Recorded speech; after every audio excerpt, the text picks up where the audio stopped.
हाँ mic.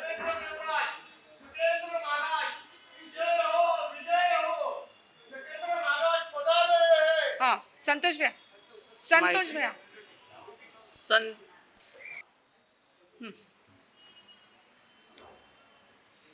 Mic Manoj को।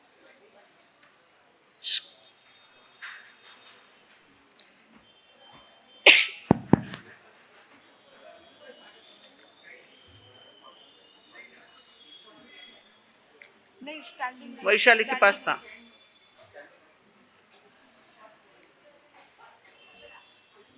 हाँ। हे देवानुप्रिय, कुशलम अस्तु, मंगलम भवतु, कल्याण भव। आप सभी से मेरा एक प्रश्न है। ऐसी कौन सी औषधि है जो 100 बीमारियों पे चलती है, पर एक शर्त है, जो न आसमान से आती है न धरती से उगती है। पत्य नहीं, पत्य है पर उसमें रस नहीं है। शास्त्रों में फिर भी उसे मान्य है। क्या आप जानते हो वैसी औषधि?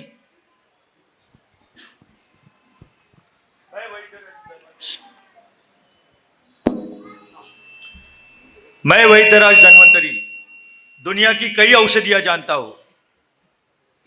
एक एक बीमारी के 100 इलाज जानता हूं। मैं ऐसी औषधि जानता हूं जिसके सेवन से कभी बुढ़ापा नहीं आता है। सुवर्ण भस्म से बनी ऐसी वह औषधि है जिसके सेवन से यौवन बना रहता है। मैं ऐसी औषधि जानता हूं जिससे बुद्धि तीव्र होती है। शंख पुष्पी जिसका नाम है, जिसमें ब्राह्मी के पत्ते भी मिलाए जाते हैं। और एक ऐसी औषधि है जिसके सेवन से बीमारी हो तो ठीक हो जाएगी और बीमारी ना हो तो हो जाएगी। अरे वेदराज धन्वंतरी, ये भी कोई औषधि हुई जो बीमारी को निमंत्रण दे?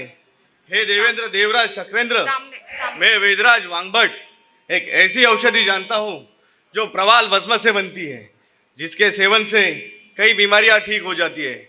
और एक ऐसे अश्वभाग तेल को भी जानता हूँ जिसमें लाख प्रकार की कई जड़ी बूटियां मिली हुई है और उससे कई लाख प्रकार की बीमारियां भी दूर होती है।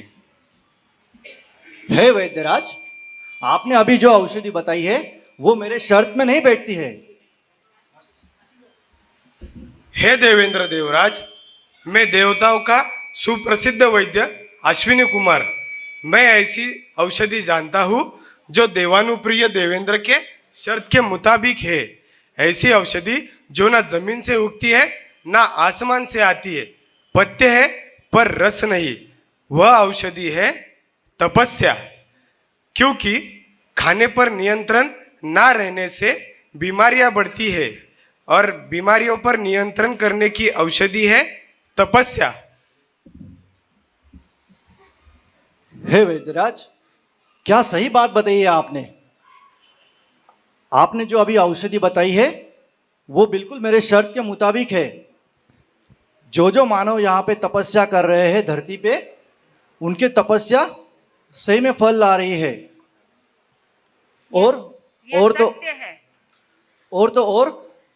हम अकृत पुण्य हैं जो कि एक नौकार सी तक तप नहीं कर सकते हैं। धन्य है वो धरती के मानव जो तपस्या और साधना कर रहे हैं। धन्य है, धन्य है। धर्मसभा के अधिपति देवाधिराज शक्रेंद्र महाराज की जय हो, विजय हो। स्वागत है महाराज। देवानुप्रिय क्या कर रहा है? शासन देवी चक्रेश्वरी आपसे और सभी देवगणों से कुछ नई बात करना चाहती है। स्वागत है। शासन देवी जरा विजजो हो, आंगणा मारा गजा विजजो हो। शासन देवी जरा विजजो हो, आंगणा मारा गजा विजजो हो। देवेंद्र देवराज शक्रेंद्र को अभिवादन है। मध्यलोक में भगवान महावीर का शासन जयवंत है।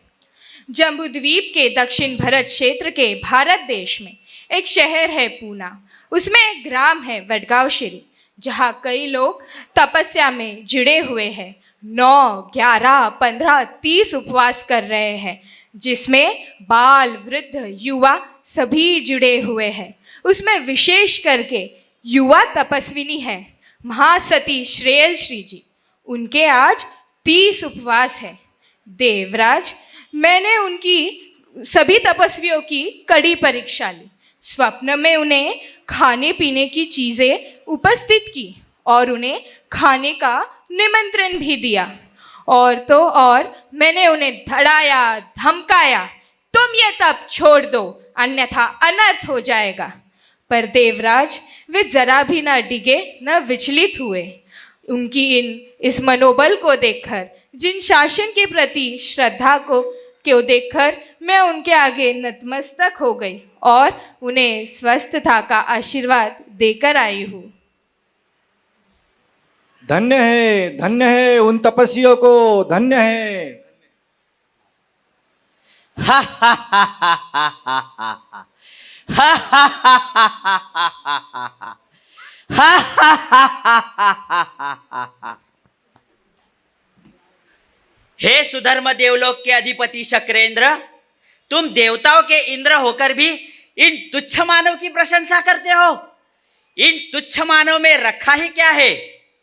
मल, मूत्र, खून और पस से बना हुआ इनका गंदा शरीर और पसीने की निरंतर बदबू आती रहती है। और ऐसे तुच्छ मानव के आगे तुम झुकते हो, ऐसे तुच्छ मानव की तुम प्रशंसा करते हो। ये तुम्हें कदापि शोभा नहीं देता। तुम मेरी शक्ति नहीं जानते हो। हा हा हा हा हा हा। मेरा बस चले तो मैं पूरी मानव जाति को नष्ट कर दूं। एक लवण समुद्र की भी लहर आ जाए तो पूरी मानव जाति बह जाएगी। हे असुरेंद्र, तुम कदापि ऐसा नहीं कर सकते। लवण समुद्र की एक भी लहर भरत क्षेत्र को डुबा नहीं सकती। क्यों नहीं डुबा सकती? क्योंकि वह 16,000 देवता निरंतर 17,000 योजन लंबी ऊंची लहरों को वो सतत दबा रहे हैं। जो लोग धरती पे तपस्या साधना कर रहे हैं उनको वो अनुमोदन दे रहे हैं। इसलिए भरत क्षेत्र कभी भी डूब नहीं सकता। उनको ये करने की आज्ञा किसने दी? उनको यह आज्ञा किसी ने नहीं दी, बल्कि हर देवता तपस्वी करने वाले को, तप और साधना करने वाले को अनुमोदन दे रहे हैं। वो ऊंची उछलती हुई लहरों को दबा रहे हैं। और जो लोग धरती पे मानव तपस्या कर रहे हैं उनको वो अनुमोदना देके उनके तप में शामिल हो रहे हैं। मैं आपकी बात का स्वागत करता हूँ। इसी के हे साथ भवनपति के असुरेंद्र, तुम क्यों भूल रहे हो? आप, मैं और ये सभी देवी देवता देवलोक में जन्मे, इसका कारण एक ही है, हमारी पूर्व भाव की तप और साधना। आज जो मानव धरती के मानव यहाँ पे तपस्या और साधना कर रहे हैं वो उनके तपस्या और साधना के ही का फल है। तो कृपया हम उसे अनुमोदना देने चलते हैं। आओ हम उन सभी तपस्वियों का स्वागत करते हैं, अनुमोदन करते हैं। आपने जो बात कही वह कथित सत्य है।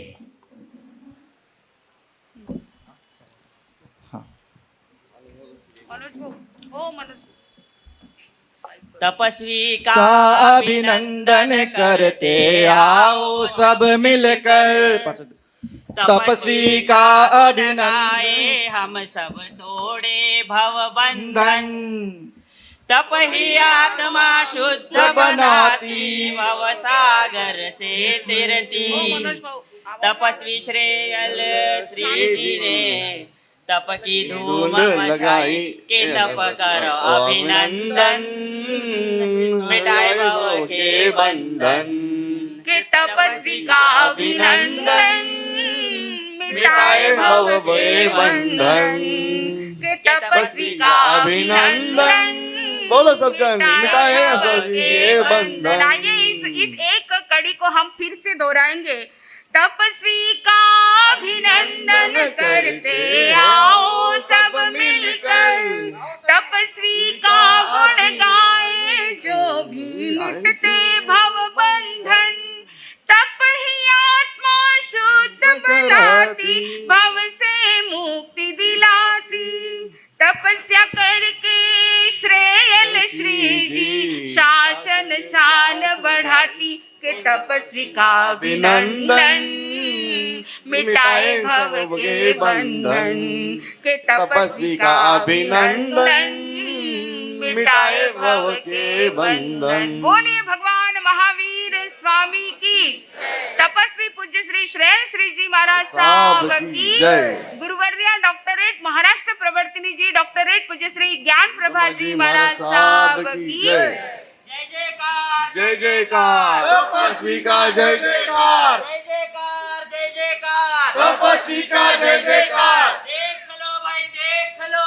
तपस्वी को देख लो, देख लो भाई देख लो, तपस्वी को देख लो, सीख लो भाई सीख लो, मांस खमन करना सीख लो, सीख लो भाई सीख लो, मांस खमन करना सीख लो। तपस्या करने वाले परम पूज्य श्री श्री जी महाराज साहब की जय, परम पूज्य श्री जी महाराज साहब की जय।